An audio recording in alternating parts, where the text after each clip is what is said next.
theater that CEOs usually have in their organization. How does it look like? A CEO walks into the boardroom meeting with a polished 147 slide presentation that he spent 6 hours talking to ChatGPT to help them do. And most importantly, they are so happy with their deck that they can't wait to share it. By the way, my name is Phil. I have been an executive counsel for CEO leaders and founders for the last 19 years across 3 continents, having helped them make more than $250 million in profit. And today's video is about the theater that CEOs have when it comes to performance. And as you know, theater is acting. Usually their plays, they're acting. So in today's video, let's just kind of put the light on the difference between real performance and theater. Let's talk about acting and why real CEOs get trapped in their own movies of acting rather than actually focusing on what should be happening to get them to the next level. When I talk about theater, what do I mean? Revenue dashboards, like you got all these amazing, beautiful, flashing things. You got all your KPIs ready to go. They're red, green, blue, purple, whatever. Initiatives are updated, transformational milestones. You know, it all looks beautiful. Every chart is green and everyone is like, yeah, we're good to go. The project is on fire. Every executive is got their answers ready to go. You know, they're polished, they're good to go. The presentation lasts about 3 to 4 hours and it ends. At the end of it, one board member who has been sitting quietly asks one simple question: why hasn't the EBITDA moved? Why did we not make any money? And there's complete silence.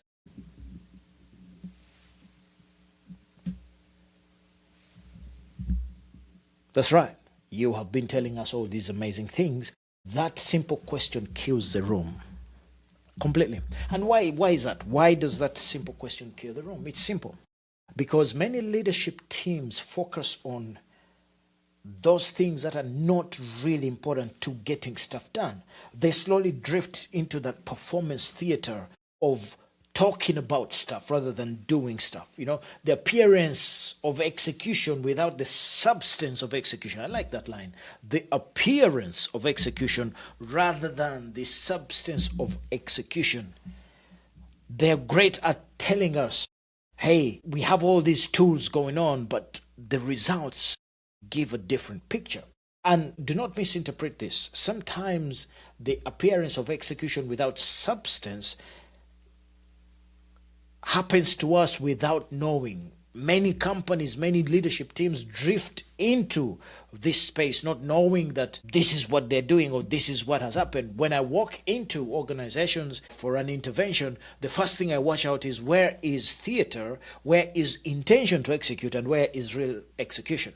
And you'd be surprised, sometimes it is right in your face and they just don't see it. Because nobody intends to be a theater of leadership. No, but it does happen. And a report gets built, then another report, then we have a steering committee, and then we have a committee that is looking at the steering committee. Then there's a transformation office, then they hire somebody to do the transformation, then weekly updates, and then before you know it, we have monthly updates and reviews, and then a coach from outside, and then all these things. Before long, it has gotten too busy for the company. But not necessarily effective. Yeah, we're busy, but we're not effective. People run around, you know, and on Fridays are very good to get off and go do what they got to do. But I have seen organizations that spend more energy explaining performance than improving it, explaining what they do than actually doing. And when you look at some of the stories that have been in the corporate world in the last 30, 40, 50 years, you will know exactly what I mean. I'll give you a great example here. Blockbuster measured store metrics while Netflix changed the business model. Think about it. Okay, Kodak, if some of you are old enough to know, Kodak tracked performance indicators while digital photography ate up their future. Okay, how about Nokia? They optimized internal reporting while smartphones changed the game. The problem was not intelligence. No, the problem was attention. The problem was the theater and showing of busyness instead of producing business results.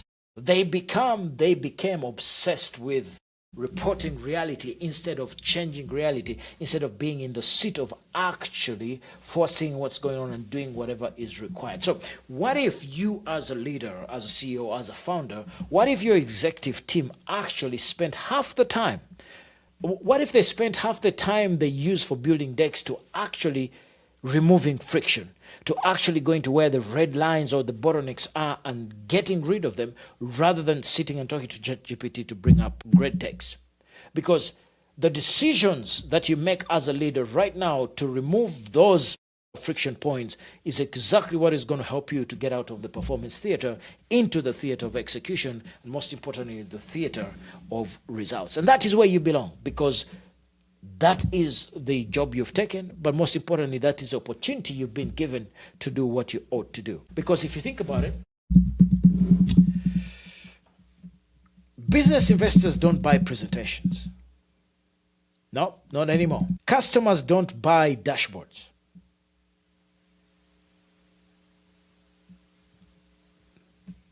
Marketers don't reward presentations, or markets for that matter. The only thing that matters is results.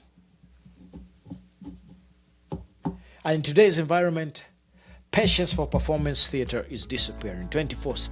There has been a record exit of CEOs in the 2024-2025 year.